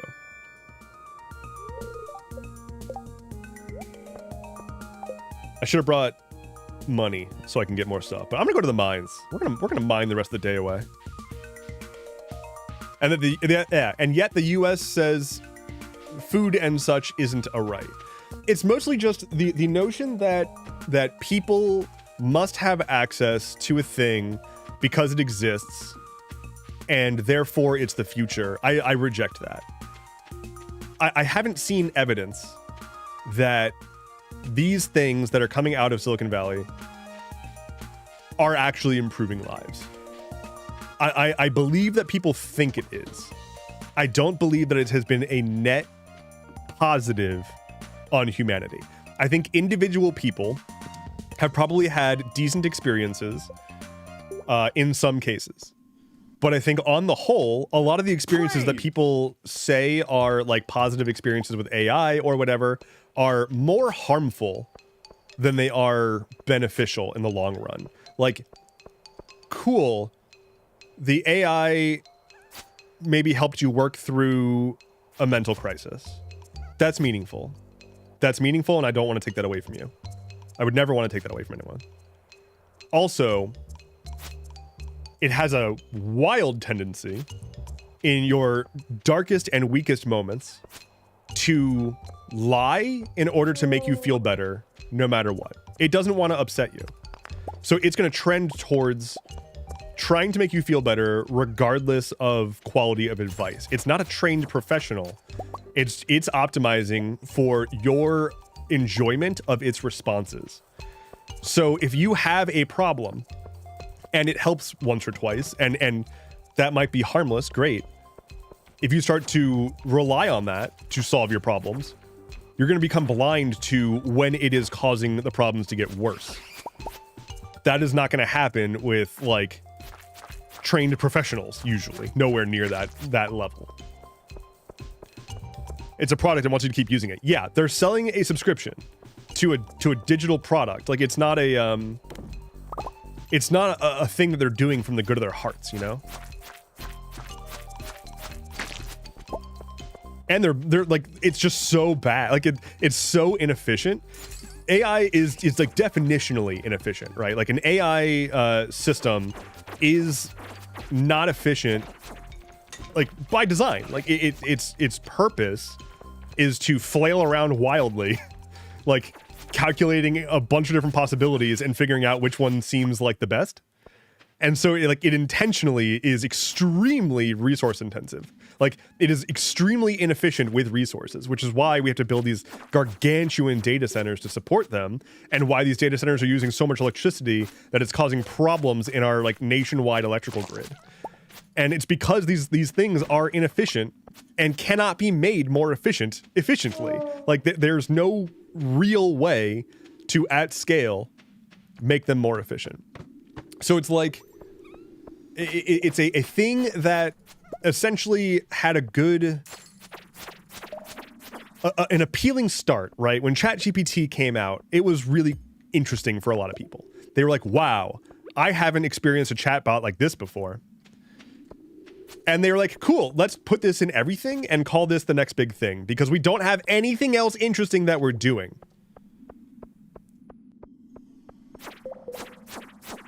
Like we could be living in a world where like Silicon Valley is working overtime to actually help people have a meaningful platform insulated from like tyrannical governments or whatever. But that's not what's happening. Apple just pulled IceBlock. Elon Musk, a Nazi, like a literal Nazi who did Nazi salutes on stage, who's a huge supporter of the like new Nazi party in Germany, owns Twitter. Like they're not in it to give people an actual platform that helps support the common person in being a digital citizen. That's not what they're interested in. They're interested in creating amusement parks and charging entry, and if not charging entry, then selling the data that they get from your engagement with those amusement parks. And all the while, they're telling you this amusement park is righteous and connecting you with people and is giving you meaningful social experience. If you are, watching political content, they're going to try to convince you that like consuming this content is an act of rebellion or whatever. Keep using our service. Keep paying a premium subscription, or keep letting us, just suck up all your data and sell it. It's not about giving people a safe place to post their stuff and have a stable online presence. It's about offering a service, selling a product. That's what it's about. Anyway, I just talked a long time. I'm just looking for fucking iron or a way down. Where is anything? I get irate that I go to check the weather and I'm overloaded with ads. Yeah, like things are they all get worse. I'm so tired of going to a website and it makes me sign up to view things. Fuck you. Like, no. Unless it is a private community. Like, if your website is a private community website, that is one thing. If your website is like a place that people post public newsletters and stuff, and you do the thing where you like cut it off and put a requirement to sign up, and it's like, get started for free. Read this article. Just give us your email. Like, no, fuck you. That's not what the internet was supposed to be. Ow, I've been hurt. Enjoying the new Palia update. I said earlier, actually, so I haven't really been playing much Palia recently, just sort of due to various circumstances. I'm looking forward to getting back into it at some point, but as of right now, I've not really been playing much Palia. Hopefully get back into it soon. A newspaper? Something about a newspaper? Oh my God. Okay, here's a fun thing. There's like no way that this will ever get back to her, so who cares? My psychiatrist is a very, very different person from me, and like very much does not have the context to understand what I do for this, right? Like trying to explain what a stream is just not gonna work. So she recently like kind of inquired within, and I was like, oh, I do a lot of like current events stuff. Like I talk about like what's going on, blah blah blah blah. I tried to explain it as like, you know, she's not my generation. She's older than me, and I was like, okay, what's a figure that like a normal person would know that's like similar to what I do? And I was like, it's kind of like what Jon Stewart does. And she was like, I don't know who that is. And I was fucking shocked. I've never met like a middle-aged white person who doesn't know who Jon Stewart is. So I tried to explain what I was doing, like what I do and like what kind of content I make. And she was like, so why would people listen to you? Like, why do they want to know what you have to say about things? And I'm like, I don't know. She's like, why don't they just read the newspaper or something? And I was like, most people just don't want to read. Like, sometimes it's just that simple. But yeah, like she didn't really understand the concept of like why people would tune in to watch stuff, like why y'all would be here right now while I'm playing a game or something. It's just really difficult to kind of get that across, but a lot of people just haven't made that connection that like there are one-to-one replacements for most media consumption that is not a for getting information. Like, I want to watch the news, I want to experience new music, I want to get recipes. Like, you might go to the TV for that, but there's way more online and way more options.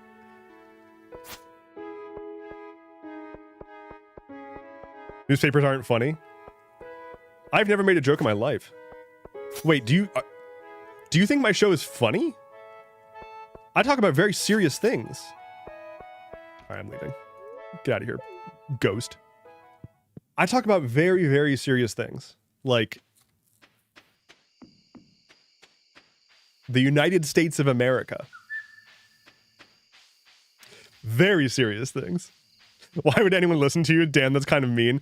Yeah, like, I don't think it was a why would anyone listen to you? I think it's more of like a what is the point of someone watching an online news commentator is sort of what she was confused about. Like, why?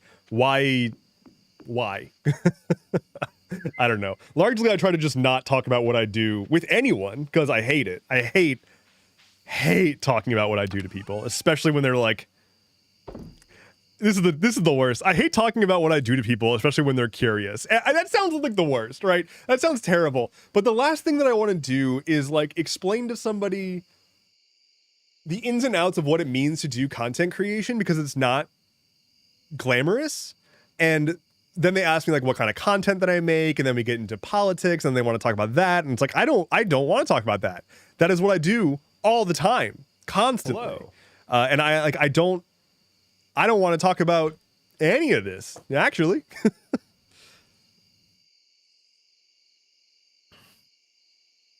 I prefer your content to a newspaper or some equivalent because of your charismatic and humorous way of presenting the news. Newspapers are kind of bland. Also, you present on things I don't see elsewhere. Well, that's good to know. I really want to get back to, I feel like my stuff that I've been talking about recently hasn't had as much of the more out there things that I usually try to cover and usually try to include. I really want to get back to making sure that there's a good amount of like offbeat stuff and not just here's the big awful shit that happened this week. All right, making more iron.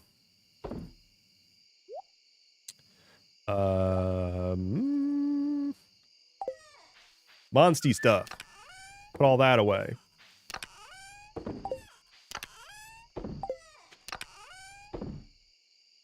And then the rest of this gets sold? No, that doesn't get sold. Okay. That goes there. That goes there, that's fine. Okay. Selling stuff. and sleep. Go around the cuck shays.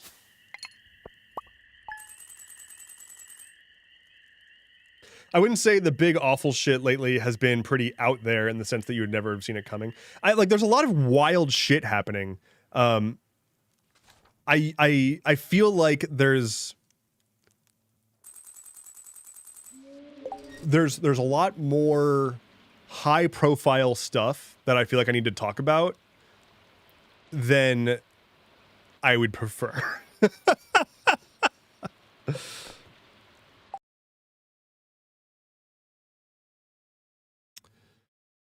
Switching back to just a little bit of chatting, and then I'm gonna get me some lunch here in a moment.